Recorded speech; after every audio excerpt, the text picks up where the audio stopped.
대란은 트루먼로를 바꾸고 이렇게 해야 기업이 되는 거 아닙니까? 그 돈 중에 최소한 한두 개는 이승만이나 박정희를 들어가 있죠.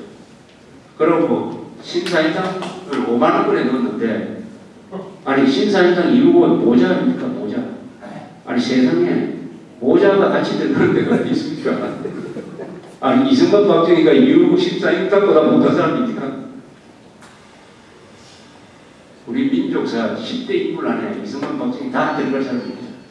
아마 최고 인물로 꼽는 사람이 있을 거예요. 요새 여론조사하면 박정희가 세종대왕보다 더 높게 나옵니다. 이런 걸 통해 가지고 우리 눈으로 그래서 이승만 대통령이 광장이 아니라 박정희 광장이 아니라 이승만 광장에 이승만 동상이 서 있다. 그러면은 아이들을 데리고 걸어가다가 그 손자가 저 할아버지 누구세요? 하면은 할아버지가 아 저분 때문에 우리가 이렇게 잘 살고 있단다. 이렇게 설명할 수 있는 뭐 건덕지가 생길 거 아닙니까? 눈에 보이지 않고 귀에 들리지 않는데 어떻게 우리가 기억을 합니까? 그래서 기억장치를 회복시키는 것, 국가의 기억장치를 회복시키는 것, 국민의 기억장치를 회복시키는 것이 모든 일의 출발점입니다. 출발점. 기억상실증에 걸리면 치매 아닙니까? 치매가 뭐 별 거 있습니까? 기억상실증. 기억상실증에 걸리면 인간이 아니게 되어버리지 않습니까? 며느리와 부인을 구별 못하게 되면 그때부터 행동이 인간이 아니게 되듯이 국민이 기억상실증에 걸려가지고 적과 동지를 구별하지 못하게 되면 그것은 국민이 아닌 존재가 되고 그 잡아먹기는 간단합니다. 그런 나라 잡아먹는 것은 간단해요. 기억장치가 마비되면은 비하 식별장치가 마비되죠. 비하 식별장치 뭡니까? 누가 정이냐, 누가 동지냐를 구분하는 것입니다. 지금 이명박 정부는 상당 부분 비하 식별장치가 마비됐습니다. 저는 이명박 대통령의 가장 취약점은 그걸로 봅니다. 저 사람은 역사관, 저분은 아마 역사 서적을 별로 안 읽었을 거예요.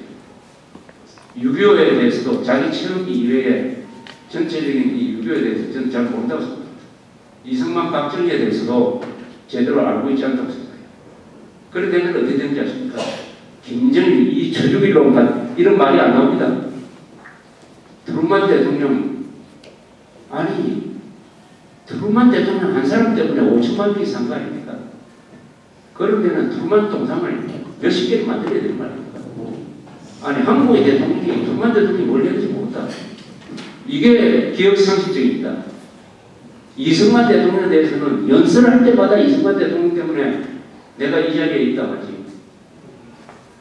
이 이야기를 해야 되는데 작년 8월 15일날 건국 60주년 경축사에서 이명박 대통령은 독립투사 이야기를 하면서 이승만과 구국세대는 싹 빼버리고 바로 6.25를 지켜낸 사람들, 산업전사들, 무슨 태안에 뭐 기름이 쏟아졌을 때 나와서 자원봉사하는 사람들, 이런 사람들한테 광부들 그리고 민주화 투사들한테 하나하나 연구하면서 다 감사를 표하면서 이승만과 구국세대는 다 빼버렸습니다. 아니 60세 생일잔치를 하는데 그 주인공에 대한 감사의 마음을 빼버리는 대통령이 그 대통령이 벌을 받겠습니까? 상을 받겠습니까? 벌을 받겠습니까? 상. 그 사람 기독교 신자입니다. 기독교. 장로라고 그럽니다. 소망교회. 이게 그래서 기억장치를 회복시키고 그래서 저는 구체적인 뭐 하나를 얘기합니다. 뭐 전쟁을 할 때도 제일 적의 취약점을 공격을 하면은 거기서 구멍이 터지면 전전선이 무너지듯이 기억을 되살리는데 가장 중요한 것은 광화문광장을 이승만 광장으로 바꾸고 거기에 이승만 동상을 세우는 것을 시작을 해가지고 거리 이름, 돈 여기에 이승만이 보이도록 합니다. 박정희가 보이도록 해요. 이승만이 보이도록 합니다. 그 이유는 이래요. 김대중 씨를 국장으로 모셨어요. 이것은 법에도 없고 관리에도 없는 말도 안 되는 거죠. 대통령의 권력을 남기고 있다. 그래놓고 미안하니까 그 뒤에 이명박 대통령이 역대 대통령 다 공과 있으나 앞으로 공을 중심으로 기리겠다 이렇게 이야기했습니다. 아니 김대중실을 국장으로 만들고 김구동상은 은사에 서 있고 박정희 기념관도 만들려고 했으니까 이제는 건국 대통령 동상 기념관 만들어야 되는 거 아닙니까?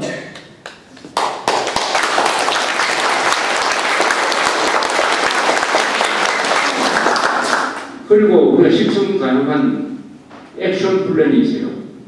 언론에 압력을 내야 됩니다. 뭘 압력을 내야 되냐?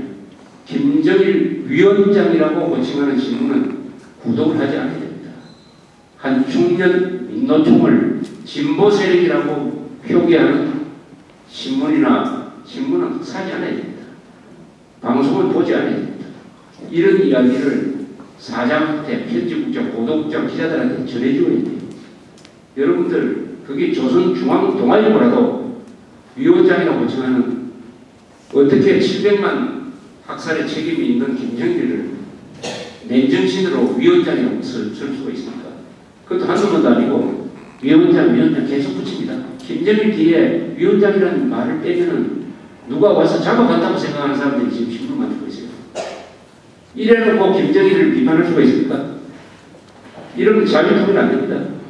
그리고 충청도고 나와가지고 저렇게 행패를 부리는 자들을 진보라고 어떻게 맨정신으로 붙일 수가 있습니까?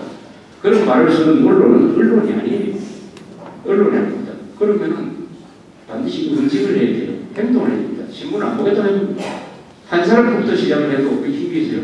이유를 따라야 돼요.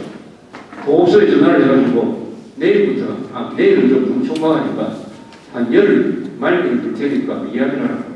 앞으로 위원장, 김정일 위원장 한종렬을 진보 세력이라고 표기하면은 그 신문 안 보겠다라고 통보를 하세요. 이런 운동이 일어나야 달라진 것입니다. 그러니까 맨날 불평불만 해봤자 이것은 자기 개인 스트레스 해소에는 도움이 되지만 나라를 바꾸는 데는 아무 도움도 안 되는 것입니다. 이것은 제가 말씀드리는 이것은 뭐 간단하게 할 수 있는 겁니다. 왜냐하면 보수 세력이 머리수가 많기 때문입니다. 제가 비관적으로 이야기했지만은 하나 몇 개 긍정적인 게 있어요.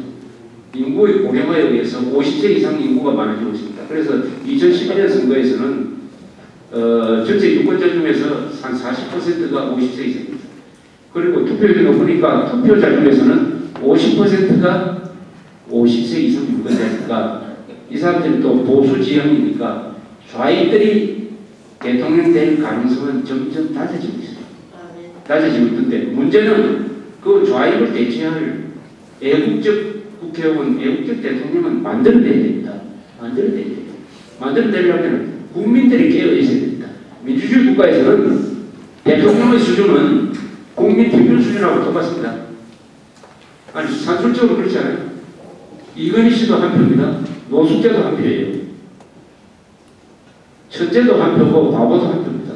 그럼 다 합치면 평균 수준이에요. 노무현 너무 욕하지 마세요. 노무현과 국민 평균 수준이 같아요. 이명박 대통령이 우리 국민들의 평균 수준일 겁니다. 다음 이명박 대통령보다 더 좋은 사람을 뽑으려면 그 사이에 국민 평균 수준이 높아져야 되는데 그 핵심은 국가의 기업 장치를 회복하는 것입니다. 즉 역사관을 제대로 인식하도록 해야 된다. 다행히 보수 세력, 기성세대는 모든 체험을 통해서 해방, 전쟁, 산업화 이걸 통해서 피가 눈물을 흘리면서 대한민국이 어떻게 만들어졌다 하는 것을 다 알고 있어요. 알고 있는 것을 자기 혼자만 알지 말고 이걸 보따리 풀어야 됩니다.